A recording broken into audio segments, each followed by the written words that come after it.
Scary Campfire Stories. Story 1. I've never been much of an outdoor person, but the summer after my second year in college, one of my roommates convinced me to go tent camping with him. It was only over the weekend, and I wasn't doing anything anyway, so I said I'd go with him for the sake of privacy. I'll call him Jake now. Jake would go all out. He had a 2014 Jeep Wrangler, the entire back seat filled almost completely with different camping gear. He didn't like to reserve spots at actual campsites, but instead find his own spots, which he said made it more fun. We drove up into the Rocky Mountains for a while, until we found a break in the trees with enough space to fit the Jeep through. We then drove off-road between trees until they pointed out a good spot. We set up a fire pit and chairs and the tent we'd be staying in for the night. It was already around 7 p.m. and the sun was starting to set. Jake went to the car and pulled out a bag of hot dogs for us to cook over them. Fire. Real original, I know. But they were an easy meal, and plus Jake wanted to give me the true camping experience scene. It was my first time he even brought stuff for a s'mores, although we never got that far. As we were cooking the hot dogs, this extremely loud female screaming from maybe 300 or 400 feet away. I go down throughout the trees. I looked up and saw Jake's head turned around behind him, towards the direction of the screams. At first, there weren't any words.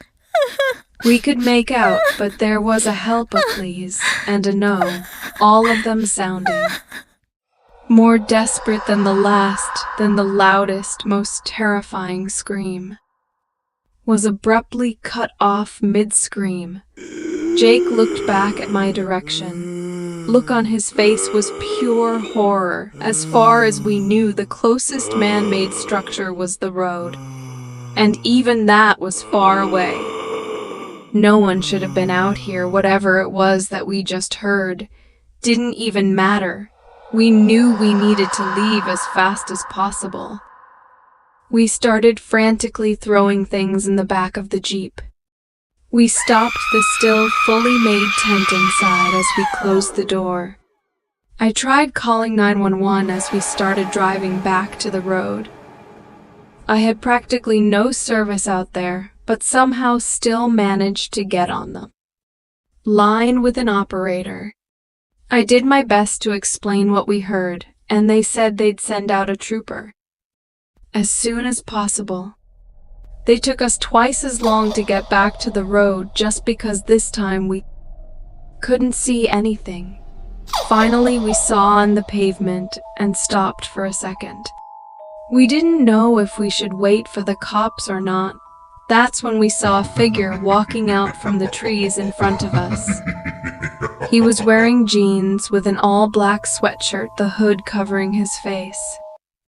He was dragging something behind him in a heavy sheet or some kind of bag. His head was down, laying almost limp as he walked. He looked over in our direction. When blue and red police lights revealed themselves down the road, the man turned his head and started sprinting back into the forest, letting go of the bag. The police saw this and started chasing after him. The bag he was dragging turned out to contain the remains of a 34-year-old woman. We don't know if he was ever caught. This is the end of our story. I hope you like it. I will come back with Scary Campfire Stories Part 2. So don't forget to like, share, and subscribe to our channel Tom Tale Time.